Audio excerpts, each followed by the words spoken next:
tous, madame, monsieur. Merci de rester avec nous. Merci de nous suivre à travers le monde.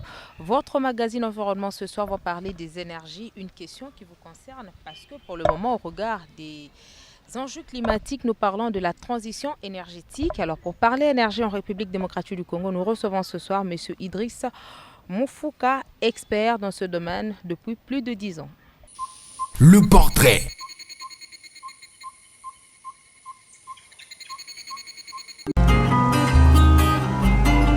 Un homme a plusieurs casquettes, mais son engagement dans le secteur des énergies renouvelables fait d'Idriss Moufouka un acteur majeur dans le domaine. Diplômé de l'ISTA, il est ingénieur en génie électrique avec une spécialisation en énergie renouvelable à la société tunisienne Ifrisol de la ville de Sousse. Idriss Moufouka est chef de service énergie renouvelable à l'INPP, mais aussi coordonnateur régional du club PV, auteur de l'ouvrage Guide du formateur en énergie renouvelable. L'ingénieur œuvre depuis 13 ans dans ce domaine de prédilection de son enfance.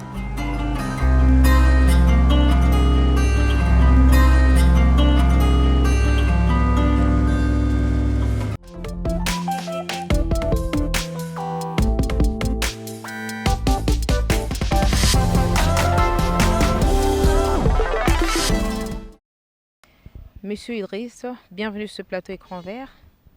Merci. Je sais que c'est un sujet qui vous met à l'aise. Ce soir, nous parlons des énergies en République démocratique du Congo. Quelle place attribuez-vous aux énergies en RDC? Alors, d'emblée, il faut dire que la question de l'énergie électrique a une très grande place dans notre pays. Et non seulement parce que ça fait partie des éléments qu'il faudrait utiliser pour la lutte contre les réchauffements climatiques. Là, je suis en train de faire allusion aux énergies propres, mais également les taux des dessertes en énergie électrique qui est très faible dans notre pays. Ce qui fait qu'aujourd'hui, on ne peut pas parler du développement de la RDC et sans pour autant mettre l'accent sur ces secteurs si importants. Voilà. Donc, on peut comprendre qu'aujourd'hui, le secteur de l'énergie se présente comme étant un des secteurs clés pour le développement de la République démocratique du Congo. Vous parlez d'un taux faible de desserte, 6%, au regard des potentialités énergétiques que regorge le pays. Vous êtes expert dans ce domaine, ça fait plus de 10 ans que vous travaillez dans ces secteurs. Ça renvoie à quoi?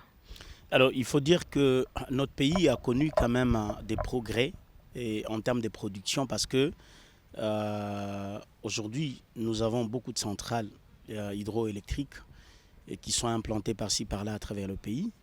Mais cette énergie n'a pas été suffisamment utilisée par le bénéficiaire. Donc, il s'est posé un problème de transport énergétique, mais également le vieillissement de certaines centrales à travers le pays. Mais il faut dire que nous étions beaucoup plus focalisés sur une seule forme d'énergie, ce qui a fait aussi que nous puissions... L'hydroélectrique Voilà, on était seulement bornés sur l'hydroélectricité.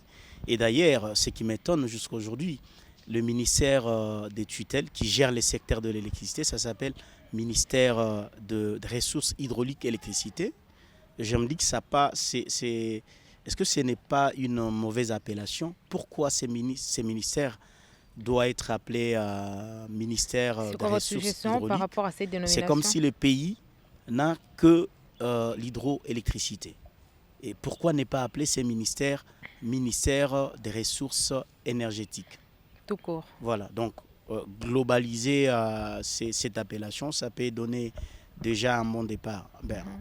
C'est comme si on était seulement bloqué sur l'hydroélectricité, ce qui a fait qu'aujourd'hui, on est arrivé là où nous sommes. Alors, je reviens sur cette question. Vous parlez de la production, l'amélioration de la production.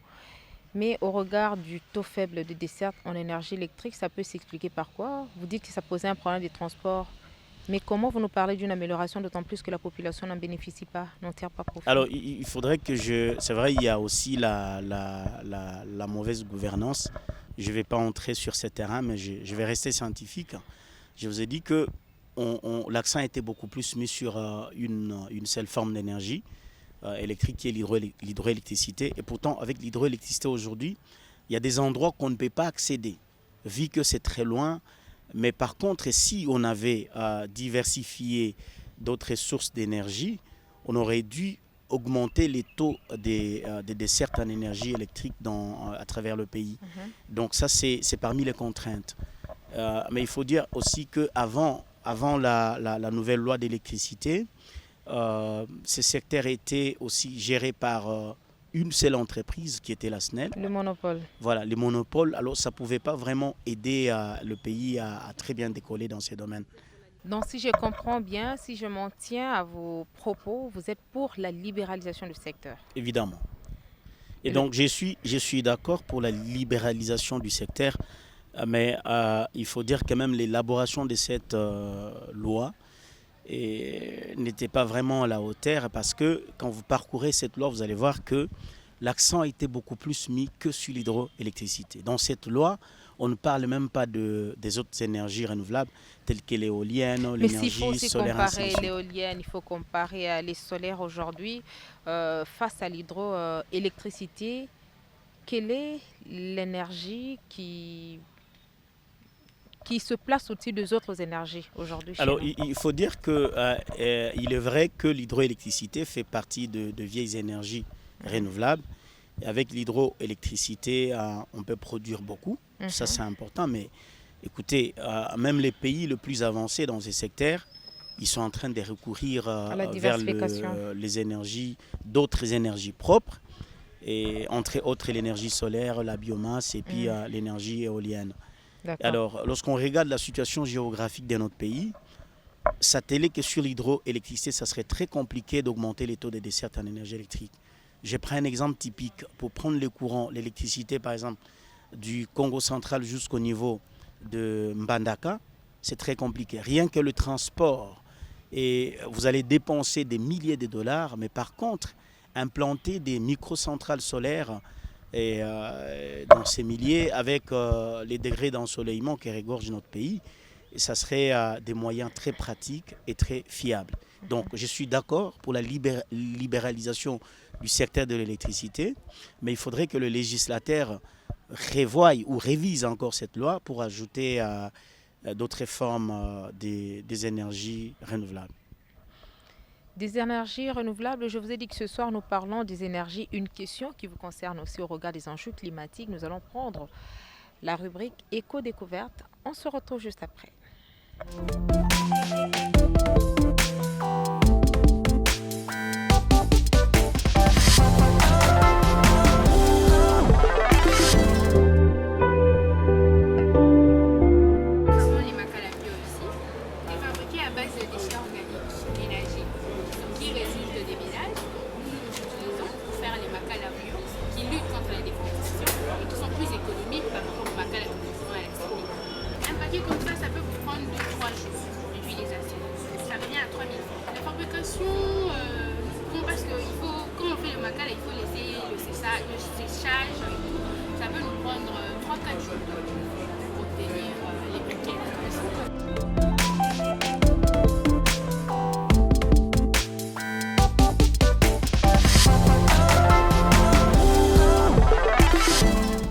Il est vrai que vous encouragez l'énergie propre et c'est lorsque vous allez dans le Congo profond aujourd'hui, on comprend qu'elle se tape déjà, elle se taille une place de choix déjà dans différentes communautés. C'est plus des panneaux solaires qui alimentent les différents ménages. Et déjà pour vous, lorsque vous vous en tenez à la diversification des énergies, nous comprenons que c'est un signal fort par rapport à votre analyse, par rapport à votre perception. Évidemment, il faut dire que nous ne sommes pas le seul pays au niveau de la sous-région qui s'attelle sur cette voie. Et aujourd'hui, avec le réchauffement climatique qui menace tous les États du monde, et donc utiliser toutes ces formes d'énergie, ça serait non seulement résoudre les problèmes de la précarité énergétique qui menacent les pays, mais aussi participer à la lutte contre les réchauffements climatiques. Et réduire même les risques des incendies, parce qu'aujourd'hui, je prends l'exemple de l'énergie solaire. Vous pensez qu'avec les solaires, il y a moins de danger? Oui, il y a moins de danger. Et rien qu'avec l'énergie solaire, c'est une énergie facilement manipulable. C'est une énergie... Donc pour vous, l'hydroélectricité n'est pas facilement manipulable? Non, je n'ai pas dit ça. L'hydroélectricité, déjà la mise en œuvre, l'implantation d'une centrale hydroélectrique, ça demande beaucoup de moyens, beaucoup de technicité. Mais par contre, l'énergie solaire, tout le monde peut en avoir. Il Il suffit seulement de s'acheter un petit panneau, vous avez Lorsque vous une dites tout batterie. le monde, pensez-vous que ces panneaux-là sont à la portée de toutes les bourses? Alors, les problèmes, c'est quoi? C'est pourquoi nous insistons sur la vulgarisation de ces énergies propres. Il est vrai que chaque énergie a ses limites, mais la situation de notre pays, il faut vraiment aller dans un sens de cette diversification. Il faut utiliser toute forme des énergies que nous avons au pays. Et en ces moments-là, on peut parler du développement. Aujourd'hui, avec un petit générateur solaire, par exemple, de 10 kW, quelqu'un peut avoir une petite unité agroalimentaire qui peut l'aider à produire, à conserver les produits, les fruits qui sont en train de pourrir par-ci, par-là. Et donc, utiliser toutes ces formes des énergies renouvelables, et surtout que nous les avons. Le Congo n'a pas que l'hydroélectricité. Nous avons un potentiel énorme en hydroélectricité, un potentiel énorme en énergie solaire, en énergie éolienne, en énergie marine et voilà. Alors, il est vrai qu'aujourd'hui, on essaie de parler de la transition énergétique dans les discussions liées au changement climatique. Comment la RDC doit-elle s'y prendre face à cette vision? Alors, il faut dire que aujourd'hui, c'est la question de la lutte contre le réchauffement climatique. C'est une question qui concerne tout le monde. Et si la RDC n'agit pas aujourd'hui, et donc ça va nous rattraper un jour. On est déjà affecté, même si ce n'est pas à grande échelle. Alors, ce que la RDC doit faire, d'abord la culture de la protection de l'environnement, la lutte contre la déforestation, l'utilisation des énergies propres. Mais comment lutter contre la déforestation face à un taux faible de desserte en énergie électrique? Voilà, c'est pourquoi l'État a une grande responsabilité. Il faudrait commencer d'abord par sensibiliser ces populations qui sont en train d'utiliser la forêt d'une manière abusive. Mais il faudrait également équiper toutes ces populations avec de l'énergie électrique. Pousser par exemple ces populations à utiliser des foyers améliorés. Donc bref, utiliser les moyens qui ne détruisent pas la nature. Mais il faut vraiment une forte mobilisation, une forte sensibilisation de toutes ces populations. Vous êtes expert dans ce domaine avec plus de 10 ans d'expérience. Par quoi faudra-t-il commencer? Il faut sensibiliser. Il faut commencer d'abord par la sensibilisation. J'aime dire même des lois, les cadres légaux qui existent déjà au niveau des différents ministères. Il faudrait qu'on arrive à mettre ces textes même dans des langues traditionnelles. Aujourd'hui, par exemple, aborder la question de la protection de la forêt avec les pygmées, vous n'allez pas le faire en français. Donc il faut le faire dans sa langue. Vous voulez aborder la question de la protection des eaux, je ne sais pas, de la forêt, avec les gens qui sont au fin fond dans les Bandundu, il faut le faire dans leur langue. Et donc il faudrait que tous les textes qui existent par rapport à la protection de l'environnement, par rapport à la lutte contre le réchauffement climatique, ces textes doivent être aussi mis ou traduits dans nos langues locales. En ces moments-là, la communication, ce sera très facile. Mais également, il faut équiper également ces populations avec de l'électricité. Au cas contraire, ça ne va pas aller. Et en troisième position aussi, appliquer la loi Doralex, c'est de l'ex-dit-on. Évidemment, la question de la loi, mais il faut d'abord sensibiliser les gens. Moi, je suis de ceux-là qui pensent que on ne peut pas contraindre les gens à respecter une loi dès lors qu'on n'a pas vulgarisé effectivement cette loi. Donc il faut commencer toujours par sensibiliser. Ces gens qui ont vécu depuis plusieurs années en train d'utiliser la forêt. Et du coup, vous venez pour dire, voilà, écoutez, arrêtez, il ne faut pas exploiter la forêt, ça ne va pas marcher. Le message ne va pas passer. Voilà, il faut commencer par sensibiliser, il faut le faire voir l'importance de pouvoir utiliser la forêt correctement. En ces moments-là, les choses vont aller correctement. Je voulais que nous puissions aussi parler des différentes assises qui venaient d'être organisées sur le plan national sur l'énergie électrique en République démocratique du Congo. Je parle du premier forum national tenu à Matadi et le premier forum national aussi tenu à Kinshasa, organisé par la société civile. Comment vous analysez ces assises? Est-ce une réussite? Alors, il faut dire que les deux forums ont été très importants. Parce que tout doit commencer par un recadrage des choses, que ce soit celui de Matadi ou celui de Kinshasa organisé par la société civile en collaboration avec l'INPP.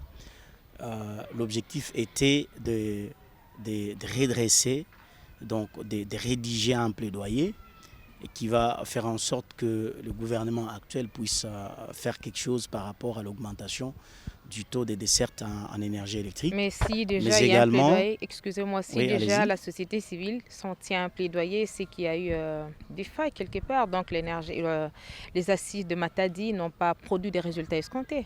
Alors, madame, je dois vous dire que moi, je suis de ceux-là qui, en fait, j'aime toujours travailler ou penser dans le sens des complémentarités, la continuité.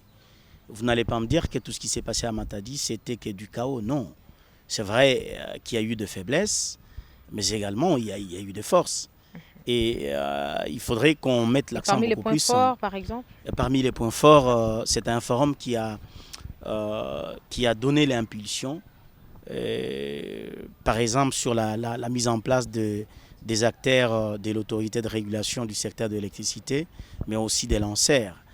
Et c'était aussi une très grande interpellation de tous les acteurs directs ou indirects du secteur de l'électricité. Alors parmi les faiblesses, peut-être que les participants n'ont pas eu suffisamment du temps de s'exprimer. Et il faut dire aussi que les résolutions finales n'étaient pas vraiment adoptées par l'ensemble de l'auditoire. Mais contrairement à celui de Kinshasa qui était organisé par la société civile, les gens se sont suffisamment exprimés et les résolutions ont été adoptées par l'Assemblée générale. Mais je pense que le plus important, c'est de faire quelque chose pour les décollages du secteur de l'électricité. c'est ce qui Que a ça été fait. soit... Donc je comprends que c'est une collaboration, travailler la main dans Voilà, la main. voilà, c'est ça, C'est comme la société civile a dit, c'était une contribution évidemment. par rapport aux assises précédentes. Et les assises organisées par la société civile ont mis un accent sur les communautés. Pourquoi seulement sur les communautés? Alors, il faut dire que, madame, aujourd'hui, une grande majorité de la population congolaise, c'est dans des milieux ruraux. Aujourd'hui, 70% de la population congolaise n'est pas en milieu urbain. Alors, le développement de la République ne va pas aussi commencer dans des milieux urbains. Il faut commencer par À la base. l'arrière-pays, parce que c'est de là où on a une grande partie d'exploitation agricole. Et c'est comme ça que la société civile, dans ses résolutions finales, a pensé qu'il faudrait commencer avec des populations vivant en milieu rural. Et parmi les recommandations, c'était la construction des micro-barrages. Mais vous avez dit ici que l'hydroélectricité, c'est parmi les énergies qui coûtent. S'il faut parler de la construction des barrages ou micro-barrages, ça va aussi coûter. Mais pourquoi cette société civile n'avait-elle pas proposé une autre forme d'énergie, commencer par exemple par l'éolienne ou encore le Et donc, solaire? je n'ai pas dit que l'hydroélectricité, ça coûte par rapport. trop cher Exactement. par rapport aux grands projets. Par exemple, Inga 3 et tout, ce sont des projets entre guillemets qui vont prendre beaucoup du temps, qui vont bouffer beaucoup de l'argent. Et pourtant, aujourd'hui, avec des microcentrales, quand on parle de microcentrales, c'est pas seulement des microcentrales solaires, mais même en hydroélectricité, on a des microcentrales, on a des picocentrales. Et donc, il faut aller par des petites unités qui peuvent nous prendre 6 mois d'implantation, par exemple, une année. Et les gens ont de l'électricité, au lieu de travailler avec des projets qui vont prendre 5 ans, 6 ans, et on ne sait pas exactement là où ça va nous amener. Et nous sommes convaincus que dans les jours à venir, on aura un taux de desserte en énergie électrique très avancé. C'est vrai que ce n'est pas facile, mais il faudrait que tout le monde puisse vraiment s'y mettre, c'est-à-dire le pouvoir, la population également, parce que la question de la gestion de l'électricité, ça n'émane pas seulement des compétences du gouvernement ou des entreprises qui produisent ces énergies, mais la population également a une part de responsabilité dans la manière de gérer ces énergies, dans la manière de manipuler ces énergies. Et donc, je crois à un Congo épanoui sur le plan énergétique, avec l'apport ou l'implication de tout le monde. Vous parlez de l'implication de tout le monde. Il est vrai que vous encouragez les gens à utiliser de l'énergie propre, mais est-ce qu'aujourd'hui, il y a quand même des structures à même de fournir les équipements qu'il faut au niveau du pays? Ben oui, mais évidemment, les équipements, on peut les avoir partout. La question peut-être, c'est prévoir la main-d'œuvre qualifiante. Il faut dire que le pays n'a pas suffisamment de l'expertise dans les domaines des énergies renouvelables. Mais aujourd'hui, Dieu merci, on a l'Institut national de préparation professionnelle qui a tout un service sur les énergies renouvelables. Et donc, l'État congolais doit penser également à faire former les gens dans ces domaines, des spécialistes, pas des généralistes, des spécialistes dans chaque discipline énergétique. Et si on a une bonne main-d'œuvre qualifiante à travers le pays, je pense que les équipements, on peut les avoir. Il faut les avoir. Mais les problèmes, ce n'est pas seulement avoir les bons équipements, mais les gens qui vont utiliser ces équipements. S'ils ne sont pas formés, et donc la question de la pérennisation ne va même pas exister. Combien de projets sont implantés avec des bons équipements au pays, mais parce qu'on n'a pas mis une bonne main-d'œuvre qualifiante, et ces projets aujourd'hui ne sont pas opérationnels. Qu'est-ce que vous a poussé à vous intéresser à ce domaine? Bon, c'est vraiment mon domaine de prédilection, mais c'est un domaine qui a de l'avenir. Aujourd'hui, Qu'est-ce qui vous a plus motivé? Bon, il faut dire que des formations, je suis ingénieur en électricité. Et lorsqu'on parle des énergies renouvelables, ça c'est une forme de l'électricité également. Voilà. Il est vrai que nous parlons des énergies renouvelables aujourd'hui en République démocratique du Congo. Quelle est la grande difficulté qu'il y a dans ces secteurs? Vous avez évoqué la formation, la remise à niveau du personnel.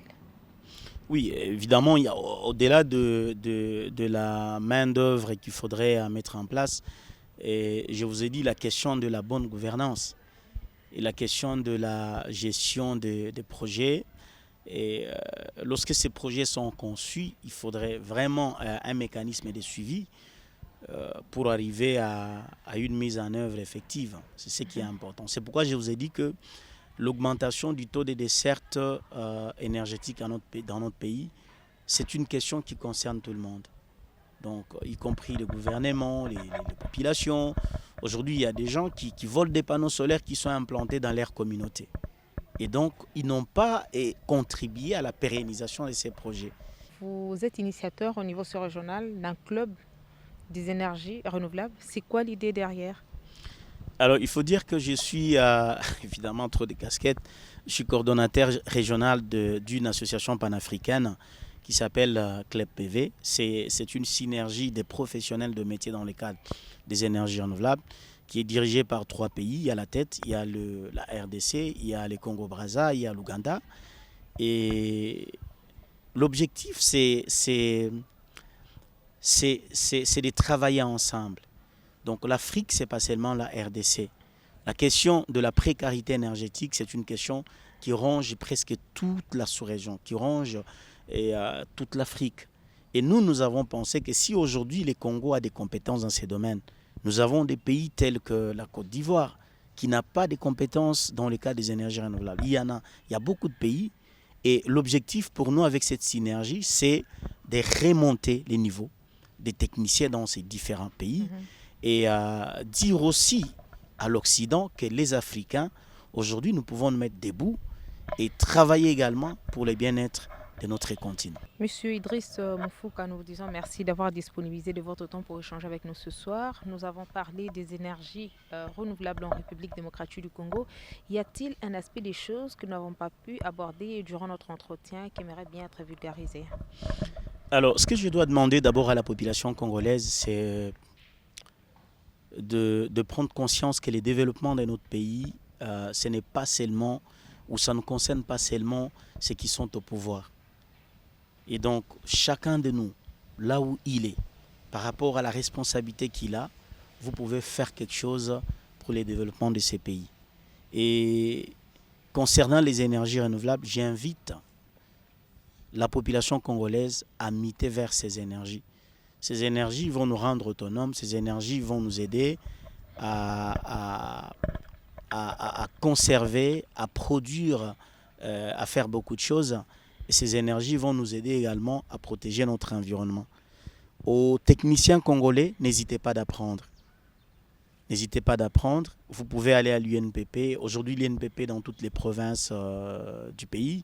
Vous pouvez aller vous inscrire pour apprendre les différents métiers qui sont dans le cadre des énergies renouvelables. c'est nous qui allons rebâtir notre pays et c'est nous qui allons faire quelque chose pour l'émergence du secteur de l'électricité dans ces pays. Comme pour dire que l'histoire du Congo doit s'écrire par les Congolais d'abord. Évidemment. Merci beaucoup, Monsieur Idriss Moufouka. Je rappelle que vous êtes expert dans ce domaine il y a plus de 10 ans déjà. Merci, madame, pour votre invitation. Merci, et ce n'est pas une dernière. On espère vous revoir très prochainement. Merci. Mon idée pour la planète.